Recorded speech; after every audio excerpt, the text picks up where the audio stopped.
Welcome to the 13th episode of Oilfield Strong webinar. Again, have had a good history of great speakers. I think today is no exception to that at all. If you are interested in any of the past speakers, including Congressman Conway or Railroad Commissioner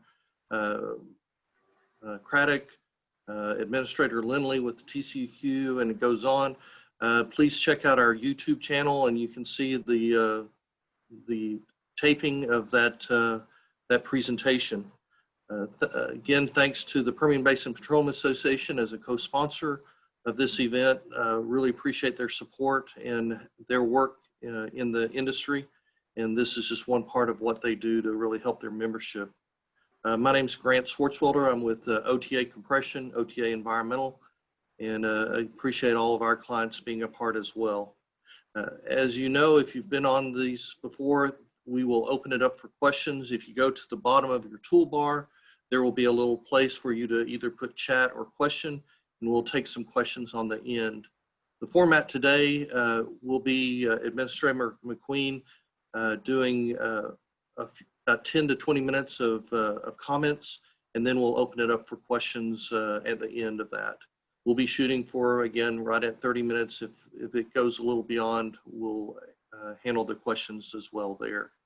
I wanted to start off with the introduction of Administrator Ken McQueen, and kind of in a different way, in that what's interesting about him is that I've never met him before, but I've had several people tell me what a good person he is and what a logical administrator he is. And when you hear that about a government-related individual, you need to be able to say that, because that's the type of individuals that I think make the regulatory world work with the industry.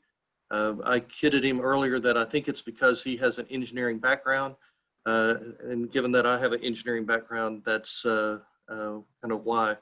But seriously, he's the administrator of the EPA Region 6 office, which includes New Mexico, Texas, Oklahoma, Louisiana, Arkansas, and 66 tribes that are in that area. That before that, he was with the New Mexico State Secretary of Energy for a couple of years. And before that, he was with WPX and other oil companies in various levels of supervisory role, and lastly with WPX in charge of the New Mexico and Colorado district. So he comes to us with a great amount of experience in the industry, but then also obviously on the regulatory side. So Administrator McQueen, I really appreciate your time, and I'll turn it over to you to make your comments. Thank you. Thanks, Grant, and good morning, everyone. And thanks to PBPA for having me on today. I've known Ben Shepard and Mike Miller for a number of years and have always enjoyed working with them. You know, oil and gas has been practically my entire life. I started as a summer intern painting wellheads and greasing pump jacks in 1974, and ended up in 2016 as the vice president of an oil company. So I kind of started at the bottom and worked my way to the top. So I've seen lots of different phases in oil and gas. And then after I retired from industry, it gave me the opportunity to dip my toe into the water and try something different. And I've really appreciated having the opportunity to give kind of a different perspective to government service in these last 5 years. Hopefully, I brought a view of how the industry works to the government. Even before my 1974 experience, I literally grew up in the oil field. My father was a roustabout for a local oil and gas company. As a part-time job, he leased about 1,000 acres and ran about 125 head of cattle. And as it turned out, the company he worked for also had oil and gas operations on our ranch. And so we lived really miles from anyone else. So I had an opportunity as a child to be pretty feral and walk and ride across the ranch regularly. But it wasn't uncommon to encounter the lease operator making the rounds, and he would often stop and pick me up and I would make the rounds with him to check on the oil wells. So even at age 8 and 9, I could remember and enumerate all of the well numbers in the local field. So it's a fond memory that goes back a long ways. I want to talk a little bit, first of all, about EPA, and this is a particularly significant year for us at EPA because on December 2nd of this year, we'll celebrate our 50th anniversary. And for folks my age and older, we remember 50 years ago when President Nixon signed that enabling legislation. I was a sophomore in high school. And the whole goal of that was to consolidate the environmental approach and improve the environment and human health. It's probably important to look in the rearview mirror a bit and see how much progress we've made in these last 50 years, including different media, air, water, waste, have all improved and they continue to improve. Here's a couple of examples. In 1970, more than 40% of our nation's drinking water systems failed to meet even the most basic health standards. Today, 92% of community water systems meet all the health-based standards all the time. And America continues to be a leader in clean air progress, reducing the 6 criteria air pollutants by 73% over the last 50 years. In fact, in the last 3 years alone, we have moved 38 areas from non-attainment to attainment. And this is an important achievement when you consider in that same amount of time, the US economy has grown by 275%. Well, my priorities for Region 6 are in line with the administrator's 3 main environmental goals, which are to deliver a cleaner, safer, healthier environment for all Americans and future generations by carrying out the agency's core missions, providing certainty to states, locality, tribal nations, and the regulated community in carrying out shared responsibilities and communicating results to all Americans, and increasing compliance and effectiveness by applying the rule of law to achieve more efficient and effective agency operations, service delivery, and regulatory relief. In particular, I'm focused on effective engagement of our state, local, and tribal stakeholders on alternative ways of managing oil and gas produced water. As we execute these goals in the midst of a global pandemic, I'm reminded of how interconnected our world is and how that interconnectedness should influence an integrated approach to the environmental challenges we face today. One of the EPA's main goals is providing regulatory certainty, compliance, and effectiveness for evaluating and amending existing regulations. One of these areas EPA has implemented more regulatory certainty is the 2019 proposed amendments to the New Source Performance Standards, or NSPS, under the Clean Air Act. As you know, President Trump issued an executive order on promoting energy independence and economic growth. That order directed EPA to review and, if needed, revise the 2016 NSPS for oil and natural gas. The purpose of this exercise was to ensure, through legally sound public policy changes, that EPA rules did not unnecessarily burden the development or use of domestically produced oil and gas.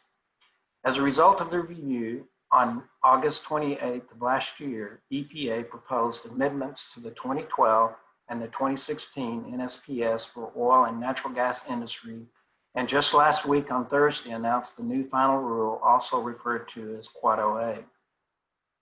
EPA received roughly 800,000 public comments on the rule's technical and policy changes, including public hearings that were held in Dallas and Denver. The new rule will streamline reporting requirements and reduce unnecessary paperwork and regulatory burdens for the industry and allow companies to more efficiently satisfy leak control requirements, all in compliance with the Clean Air Act. Specifically, the revisions to the rule do 2 things. First, they remove the NSPS regulations, the oil and gas transmission storage segments, which were added in the 2012 and the 2016 NSPS rules. As a result, transmission and storage segments, which include transmission compressor stations, pneumatic controllers, and underground storage vessels, would not be subject to VOC and GHG regulations. Second, the amendments also rescind the 2016 methane emission limits for oil and gas production and processing segments while keeping the VOC emission limits for these segments. The reason for this change is that EPA has found the regulation of both VOC and methane emission to be duplicative. Controls to reduce VOC emissions also reduce methane emissions at the same time, so the separate methane limitations are redundant. This is especially important for smaller and mid-sized energy operators who make up roughly 80% of the industry in this country and who were disproportionately burdened by the rules of the previous administration. These rules are representative of a much larger effort to help domestic companies produce energy here in the United States and not import energy from overseas. Combined, the rules are expected to yield net benefits to the country of about $750 to $850 million from 2020 to 2030, or about $130 million a year. The rules are estimated to save the oil and gas industry between 17 and 19 million a year for a total of 97 to 123 million from 2019 through 2025. Furthermore, the revisions ensure that the industry is protected from a future arbitrary significant contribution finding by solidifying the agency's position that EPA must make a formal contribution finding that a pollutant, such as methane, contributes significantly to air pollution before setting NSPS requirements. Here in Region 6, we are also focused on helping the regulated community become more effective in its compliance. As an example of this, in our efforts in the Eagle Ford Shale and the Permian Basin to identify significant hydrocarbon emissions, we focused on areas characterized by higher production. Before the pandemic, oil and gas development had grown rapidly in Region 6 and throughout the country due to the significant production capacity of both oil and gas. In fact, here in Region 6 today, we're responsible for producing about 73% of the total oil production in the United States. This rapid growth has required more innovative and coordinated thinking on our part about what it means to have effective compliance. To enhance EPA's on-site inspections that identify emission releases, Region 6, partnering with both Texas and New Mexico, has deployed helicopter flyovers using optical gas imaging video cameras. The goal is to identify unlit flares and leaks from tanks and equipment to promptly return oil and gas facilities to compliance. The 2019 flyover covered approximately 1,600 square miles of the Permian Basin in both Texas and New Mexico. Region 6's innovative and collaborative approach was able to address emission violations and achieve reductions in a shortened time frame by using the optical gas imaging technology, closely coordinating and collaborating with state partners, and using a settlement mechanism that focused on returning parties to compliance in an expedited manner. These flyover settlements have resulted in estimated reductions of over 14 million pounds of VOC emissions and almost 440,000 pounds of hydrogen sulfide emissions. This week, we're beginning the 2020 flyovers of the Permian Basin.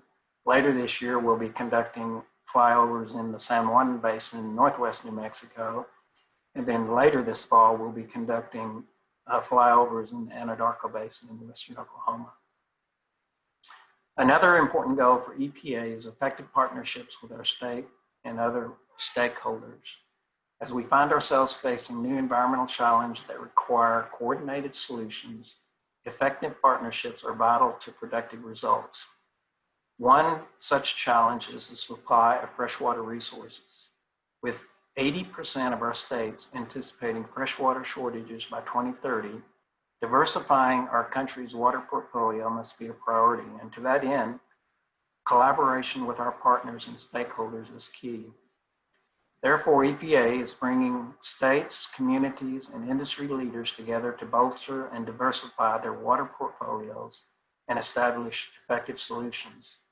Water reuse, for example, is a necessary component to improving the security, sustainability, and resilience of our water resources.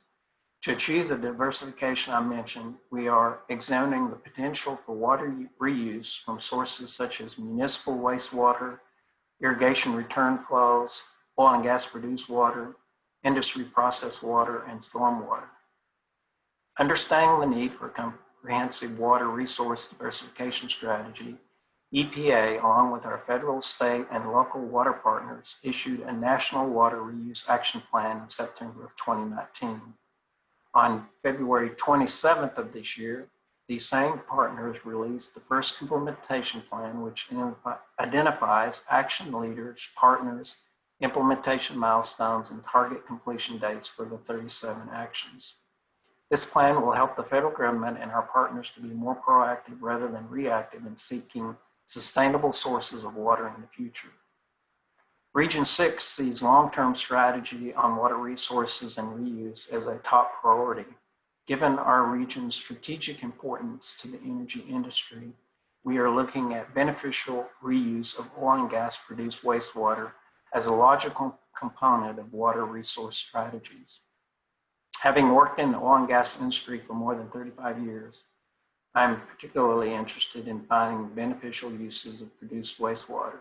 As you know, large volumes of wastewater are generated in the oil and gas extraction industry, and projections show that these volumes will increase. For instance, over 42 billion gallons of produced water were generated in New Mexico's Permian Basin in 2018.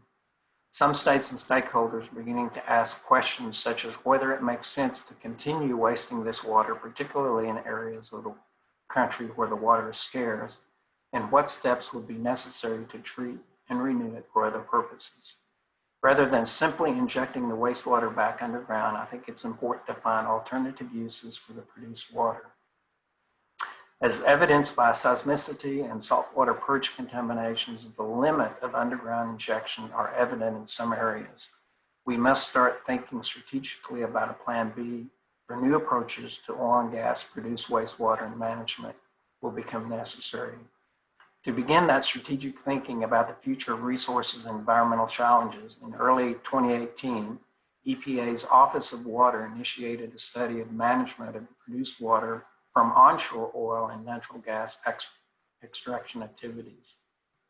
The goal of that study were to take a holistic look at how EPA, states, and tribes and stakeholders regulate and manage wastewater from the oil and gas industry, and to evaluate opportunities to increase reuse of produced water for both inside and outside of the oil field, and to assess support for potential regulations that may allow for a broader discharge of oil and gas extraction wastewater to surface waters under the NIPDES program.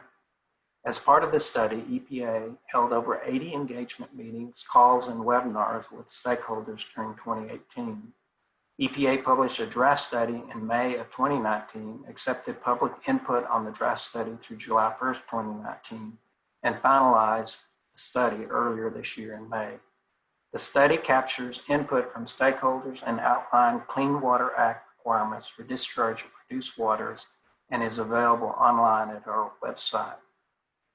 An alternative disposal mechanism for oil and gas produced water that has been generating significant interest is the NIPDES discharge program under the Clean Water Act. The state of Texas is actively looking at NIPDES delegation for oil and gas, which would put the TCEQ in the driver's seat for implementing certain Clean Water Act requirements for the oil and gas industry. EPA is also currently reviewing the state of Oklahoma's December 2019 submitted request for modification to the OPDES program to add produced water discharges. Although New Mexico does not have NIPDES delegation, the state legislature passed House Bill 546 on July 1st of 2019. That bill includes the Produced Water Act, which outlines how produced water will be statutorily treated. Working with our state partners on NIPDES permit delegations is one way Region 6 is looking forward to the future and implementing effective and coordinated solutions to resolve environmental challenges that will define the next 50 years. Lastly, we find ourselves in these uncertain times. EPA has fielded numerous inquiries regarding flexibility in our regulations and enforcement. First, it's important to note that we continue our mission work daily. EPA has provided some certainty and answers to these questions in a temporary policy memos that we have issued. Those included on March 26th, EPA issued a temporary policy on enforcement and environmental legal obligations during this pandemic. This temporary policy will end on August 31. And on April 10th, EPA issued the interim guidance on Superfund site field work, and on April 16th, the guidance on virtual hearings was issued. I encourage all of you to look at these temporary policy memos and our public website containing frequently asked questions for guidance. As we all work through these uncertain times, EPA will continue to monitor and adapt to the changing environment we find ourselves. As you can see, there's still much work to be done, but these past 50 years have shown us that tremendous progress can be made when we work together effectively. The next 50 years and beyond will require us all to think of the environmental challenges strategically in order to achieve integrated and coordinated solutions. Thank you for having me here today. I've enjoyed the opportunity. I look forward to your questions. Very good. Thank you, Administrator McQueen. Let's start off going back to the flyover. I'm sure that perked someone's attention there. How does that work? You're going to, when you say flyover, that's over the Permian coming up this week? And so how does that play itself out? You do the flyover and then what? Well, we conduct the flyovers with a helicopter. They have an IR camera on board. We're primarily looking for tank hatches that are leaking or flares that are unlit. We record optical movie of each site that's inspected. We go back and identify who the operator of the site is, if there are emissions detected at those sites. Then we provide that information to both TECQ and the Environment Department of New Mexico. In New Mexico, they have asked us to take the lead on enforcement actions. In Texas, the way we handled this last time was that EPA contacted all of those operators that had identified emissions, and we worked with them to put corrective actions in places so that the emissions were addressed. Comment about follow up on the flare. You said some not working, and clearly, looking at different studies, they say up to 10% of the flares in the Permian are not working. I don't know exactly how that's defined. Do you have any information on that, on the how flares are performing and how many are not functioning or are functioning, or any thoughts on that? Grant, I don't have the exact percentage, but when we did the flyovers in the Permian last year, unlit flares and leaky tanks were the two most common emission sources that we identified from the IR cameras. But I guess I was a little surprised that we see the number of unlit flares that we do, because with today's capability and automation for flares, I would expect that we would be seeing a higher compliance to making sure those flares are staying lit. And unlit is clearly an obvious one, but even those that are lit, a lot of times they're smoking, so they're clearly not performing well either. So it depends how you define it as to what a non-working flare is, as to what that percent could be. It could keep growing if you open it up to all the smoking flares that are out there as well. So, okay. Well, our first concern is to make sure the methane is being converted to carbon dioxide, because the CO2 footprint from a global warming standpoint is much less significant than that of methane. So that's our primary goal. Clearly. No, I appreciate that. Can you speak to orphan wells? It seems as if that's starting to pick up in people's attention and comments about the number of orphan wells, abandoned wells out there. I kind of sense that that's more of a state type activity, but I don't want to make a comment about the EPA, but is the EPA focused on that, or is that more of a state thing, and how is that going to play out? Well, it's the first stop is at the state. It is a state issue. Most states have primacy in regulating oil and gas activity. But where it enters the realm of EPA is where you could potentially have a frac hit in an old wellbore, and that frac hit move up an annular space that's not cemented and getting into groundwater or reaching the surface. So we've had several instances, for example, in northwestern Oklahoma, where we've had saltwater purges on the surface of the ground, and many times these are related to either orphan wells or wells that were plugged many years ago without the benefit of the techniques that we employ today. But across the U.S., it's an enormous problem.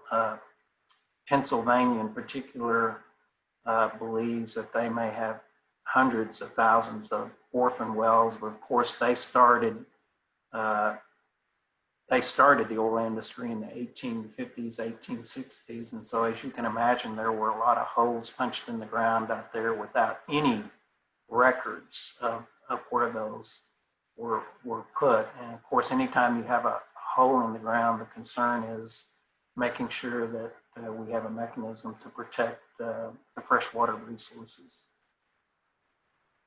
Well, it was interesting on the P&A of, well, I think it's Wyoming or North Dakota that used some of the CARES Act money to fund the plugging of some of their wells as kind of a joint effort of keeping employment and taking care of the environment. You see anything like that happening going forward?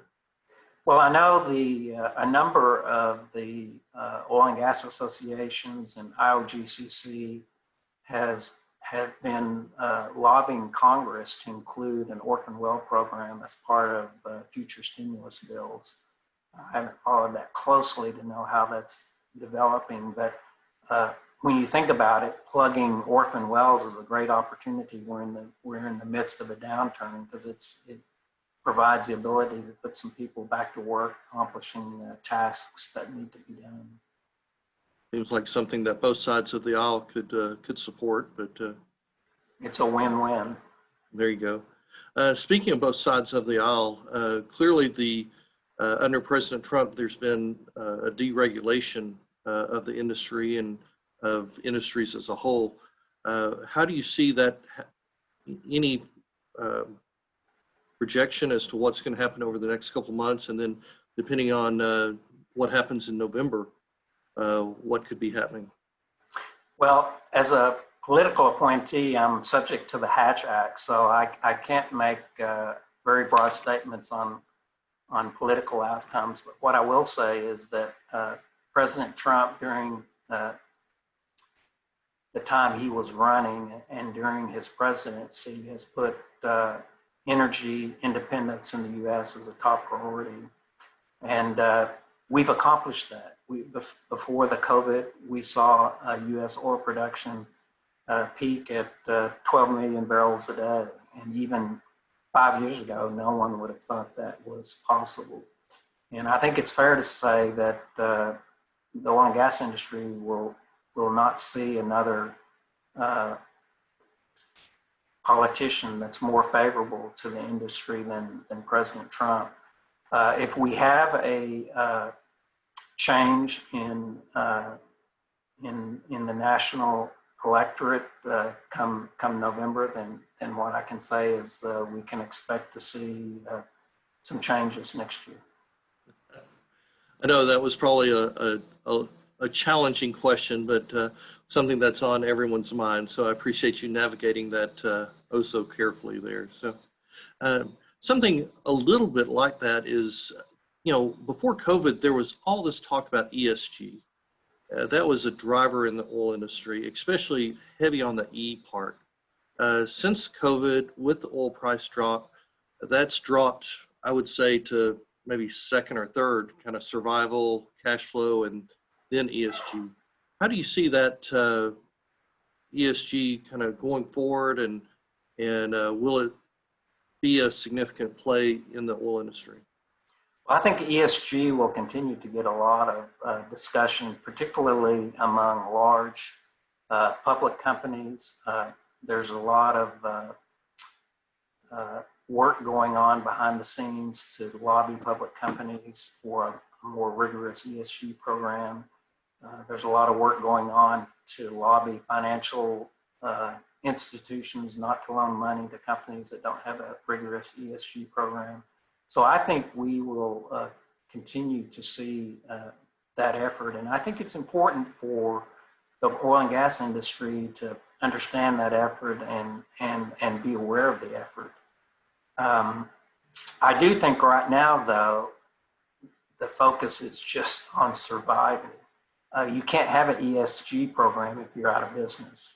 So right now, I think everyone is concerned with oil price, natural gas price, and the impacts of the COVID, and more importantly, how long this is going to last. I think consumption for oil and gas products obviously are down around the world, and it may be some time before we see that demand pick back up before where we were before pre-COVID. I watched the drilling rig count pretty closely, and we've not hit bottom yet. Every week, the count continues down from the high that we were at.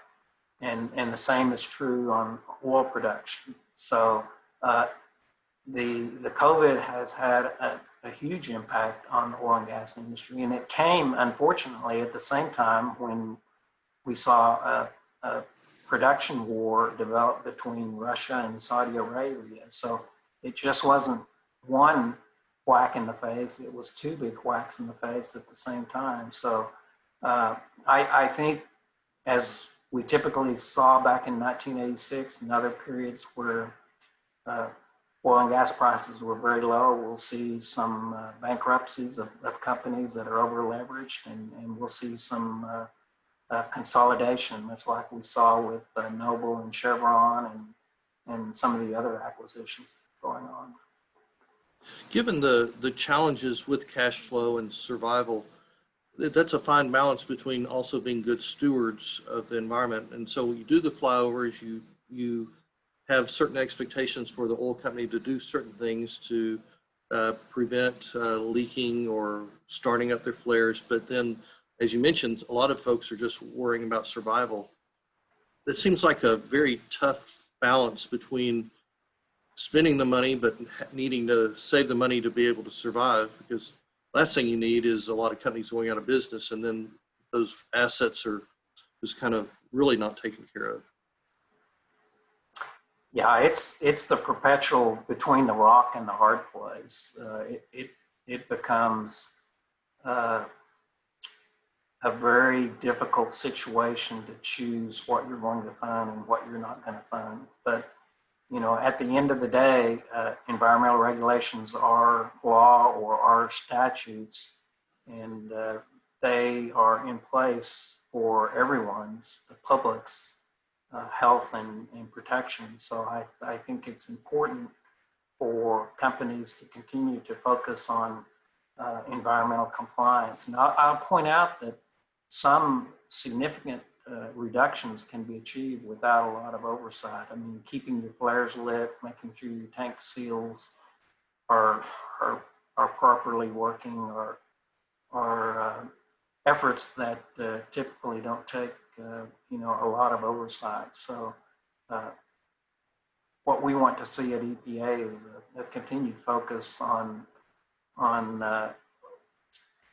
complying with environmental laws. And I think it's important for the companies too, just not from a compliance standpoint, but from a public perception standpoint. It's important for companies to be good citizens with regard to the environment. And even though it's an investment and a cost, I think that does pay dividends to those companies over the long run to indicate to the public that they are being good citizens and doing what they can to reduce their environmental footprint. Well, and the two things you spoke about, flaring and water, are two of the most visible things that the oil industry and that the public overlap. That to see a oil stained duct or see a flare that's not performing well or smoking, those make very bad pictures for the industry and bad public relations. So it does kind of help the industry to show that it's doing its part. Very good. Administrator McQueen, given the time, I want to be respectful to your time and to the audience. Thank you very much for participating and for your words, and very helpful. And have a great day, and thank you very much. Grant, thank you. Everyone be safe and be well. Everyone be put on your calendar for next Wednesday when we have Congressman Hurd speaking. So he'll give us maybe a slightly different perspective of some of the things that Administrator McQueen just spoke about. So look forward to that conversation as well. Thank you all very much.